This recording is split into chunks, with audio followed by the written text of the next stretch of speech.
Hello everyone, it's Mirak here, and today will be part 3 of the Rise of Shadows card reveal video. Alright, let's get going to the first video, the first card. We'll be going by an order of class, and neutral will be last, so let's do this. Lucent Bark, taunt for Druid, also legendary, 8 mana 4 attack, and 8 health. So Death Rattle go dormant, which is very reminiscent to Sherzin. But for Lucent Bark, you need to restore 5 health to awaken this minion.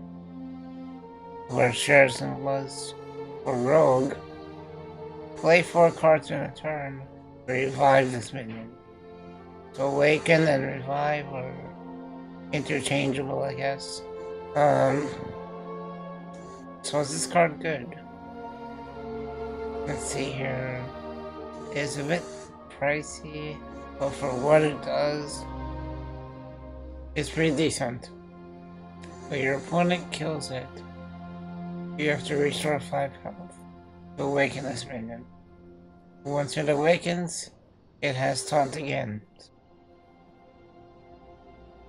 When it kills this, it has a spot on the board like Sherzin did. You restore 5 health. I mean, it doesn't say restore 5 health this turn. It's restore 5 health throughout the game after turn 8. So you play this on turn 8, I believe is a reasonable thing. So is this card good?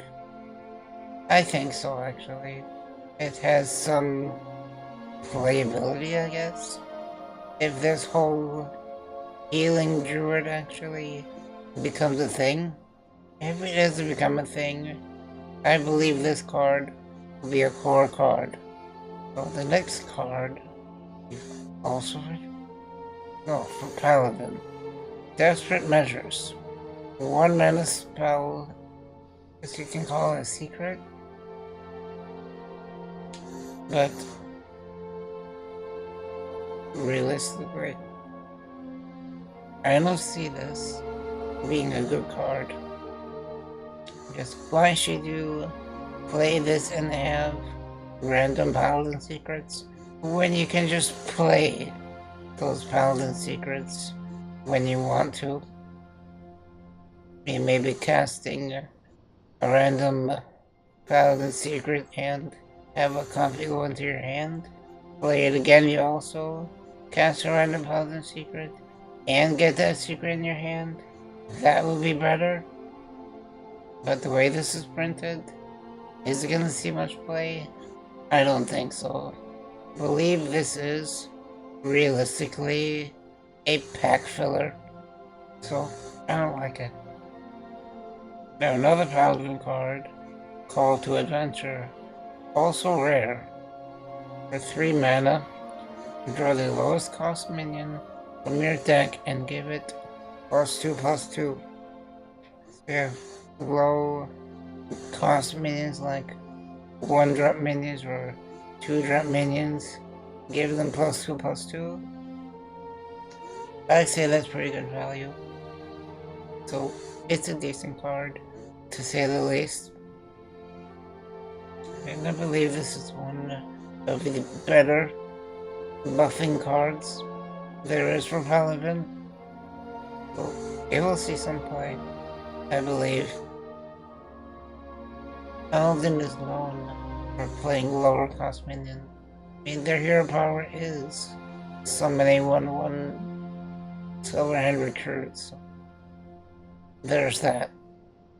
And I believe we now have a Rogue card.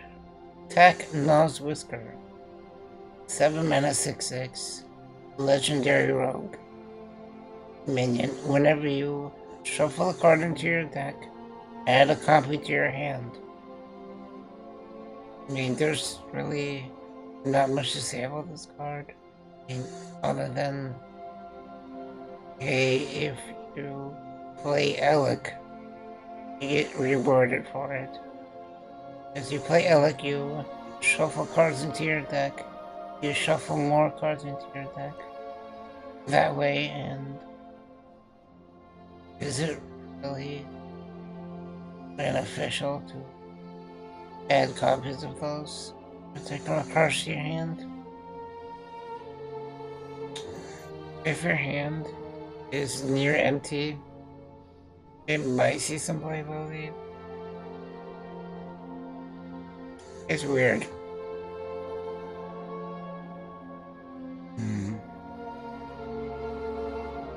Is this actually good though? I don't know if it is, to be honest. Yeah, I don't like this card either. Use this next rogue card, Underbelly Fence. 2 mana, 2/3, which is, I say, above average 2-drop. Battlecry, if you're holding a card from another class, gain 1/1 and rush. Having a 3/4 with rush for 2 mana, that's crazy. Come to think about it, that's good value. And just playing this as a 2/3 is not really too punishing. So, I mean, of course this will see play in the Theft Rogue. Because, I mean, you're going to be holding cards from other classes regardless. So, it's gonna see a lot of play in the Theft Rogue archetype, in just any other rogue deck.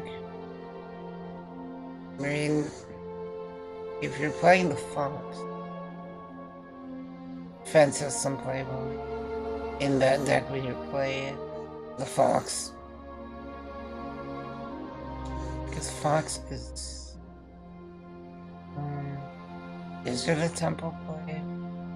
Not really sure, but I think it's a good card. Fence is a great card, actually.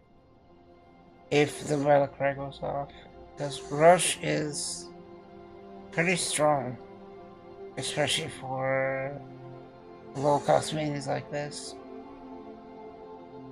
I like this card a lot, actually, because I do like the Theft Rogue archetype currently. I mean, is it good? It's great, actually. We can talk forever about this card. Moving on, we have our Nasi Broodmother for Warlock, also a common minion, for 6 mana for attack and 6 health. Also a demon. Also has Taunt. So when you draw this, you restore 4 health to your hero. And you want a lot of copies in this deck, in your deck. Especially with, what's that card called? Yeah. It was just revealed, well, I talked about it yesterday. It was a plot twist with Alec. You have Arnasi in your hand. This is great for that deck. When you just play Broodmother in, say, a zoo deck, that's actually good. I like to see that actually being a zoo.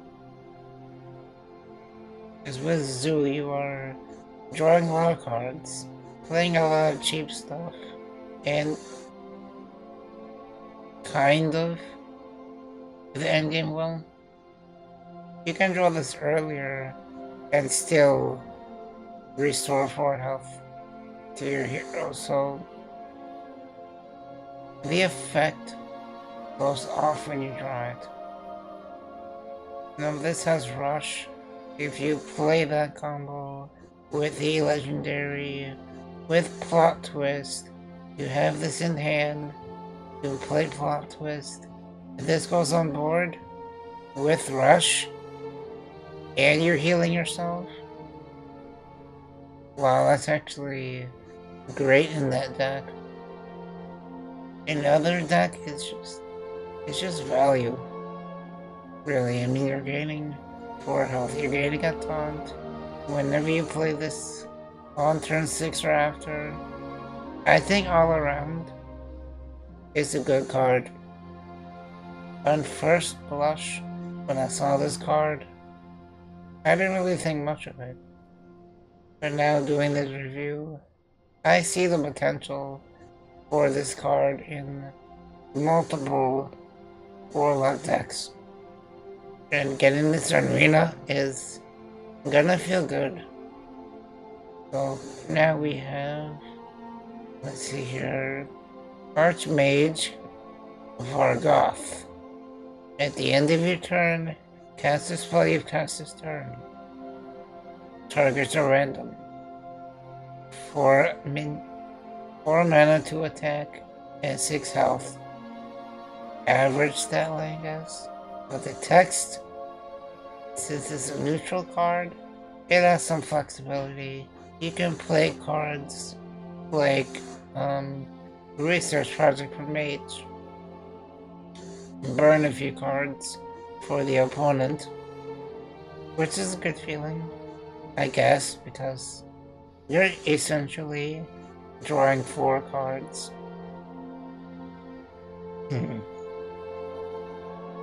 So if you play one spell, you play this, you essentially cast this spell again. So we have Research Project, we also have a Paladin card, Avenging Wrath. Now that would feel good because, well, if Vargoth survives the initial turn it's played, on turn 5, you play Avenging Wrath the next turn. Since you have Vargoth on board, you play Avenging Wrath, you're dealing 16 damage to all enemies. I mean, randomly split among all enemies.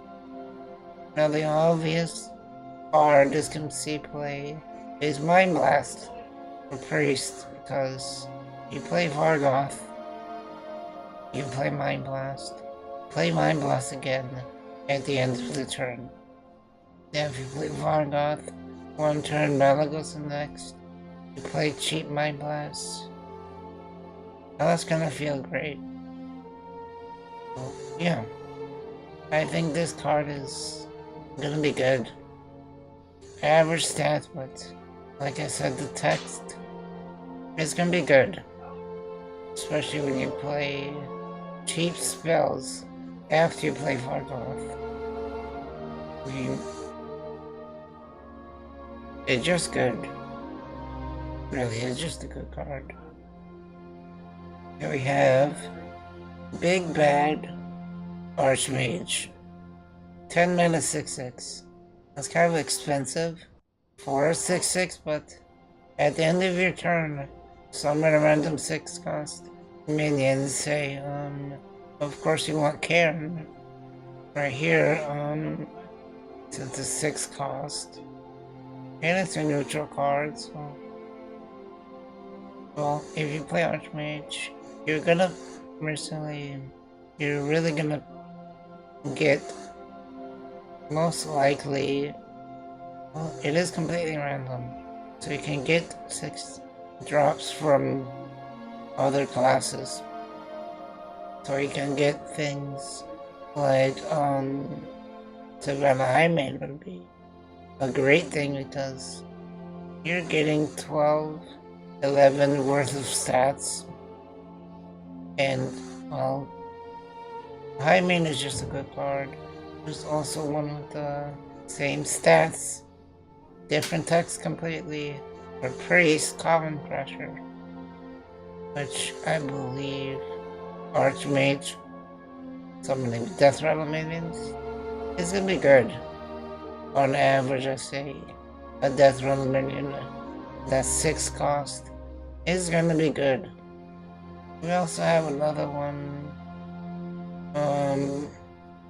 Damage Stegatron, which is high health. I think the highest the highest health for a 6-drop minion is 12. You're getting this from Archmage. That is basically 11, 18 worth of stats. Well, that's gonna feel good. It's gonna feel really good, actually. I mean, on average, these are the better cards to get, since I did a little bit of research. And these cards will be, on average, better than other 6-drops. End of the day, is a good value. I mean, if you get above average minion, of course it's gonna be good value, but I mean, you can get the 3/3/6 cost, just not gonna feel good, but overall you're getting 9/9 worth of stats. And if Archmage survives more than one turn, it's gonna feel great. So I think it's the last card, so yeah, it is. So thank you for watching, and yeah, I'll be doing more videos like this, so don't forget to click that like button, also subscribing, and yeah, anyways, on that note, have a good one.